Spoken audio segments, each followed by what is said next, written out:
Good evening, everyone. My name is Lauren Lawrence, and this is my Artist Manager profile presentation.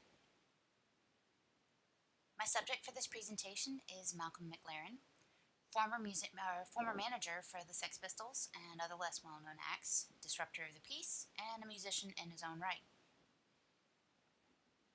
Malcolm was born on January 22, 1946, in London, England. His home life was not ideal, and he ended up being raised primarily by his maternal grandmother, a situation which was also not ideal, and he credited her for much of his anti-establishment thinking. McLaren went to several art schools in London with limited success, and eventually dropped out to open a clothes shop in Chelsea, London with Vivienne Westwood, whom he would eventually have a son with. McLaren later said that he opened the fashion store for the, quote, sole purpose of smashing the English culture of deception, end quote. And eventually they began to specialize in rubber and leather fetish gear, subsequently changing the name of the shop to Sex. Malcolm entered the world of artist management when he became fascinated with a glam rock band that came into his store one day in 1972. The band was the New York Dolls, and they hit it off so well with McLaren that he eventually followed them to New York and worked as their manager. McLaren's time with the New York Dolls was short-lived, and when the band called it quits in 1975, he returned to London and began forming what would be known as the Sex Pistols, the members of which were all patrons of his shop. McLaren was one of the forefathers of branding, in my opinion, because he coordinated the name of the band with the name of his shop, and in some ways in promotion of it. After the Sex Pistols disbanded in 1978, McLaren was recruited by Adam Ant as a consultant to his band, Adam and the Ants, and Malcolm overhauled the band's image, but didn't have any faith in Adam's musical ability. Eventually, he stole 3 of Ant's band members, and with the addition of Annabella Lwin, he formed Bow Wow Wow in 1980. At one point later in his career, he made a case to be the manager for the Slits, but that partnership failed very early on due to extreme creative differences, though his bid to be their manager was classic McLaren. He told them, "I want to work with you because you're girls, and you play music. I hate music, and I hate girls. I thrive on hate." It's hard to imagine that didn't win them over, but it just didn't work out in the long run. Another band that I found some references to is Jimmy the Hoover. McLaren managed them as well, and possibly created them to tour in support of Bow Wow Wow. As a note, I do not claim that this is a comprehensive list of all of Malcolm McLaren's endeavors as an artist manager, as it only includes the ones that I was able to find solid evidence of.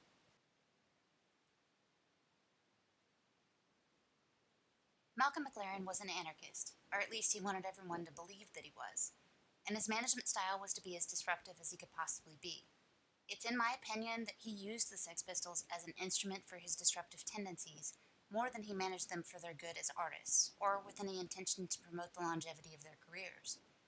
As a matter of fact, I don't think he had any intention of advancing anything beyond his own agenda. Don't get me wrong, I know that McLaren was a revolutionary in the music industry, in that he saw and embraced new ideas far in advance of the rest of the industry, and that was certainly his superpower.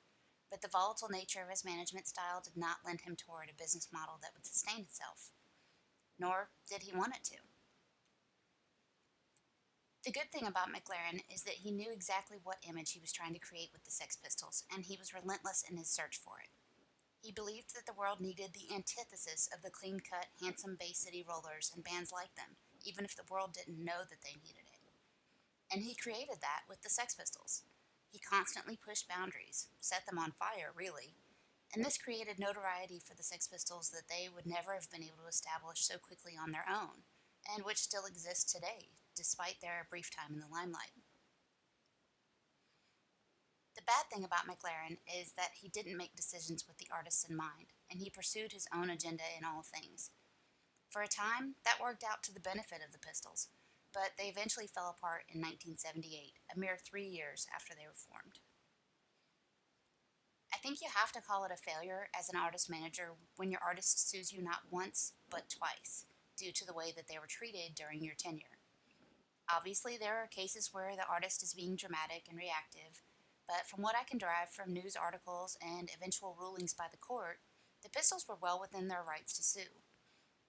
The first suit was initiated by John Lydon, initially without the support of his bandmates, for non payment of royalties, improper usage of his stage name, unfair contractual obligations, and damages for, quote, all the criminal activities that took place, end quote.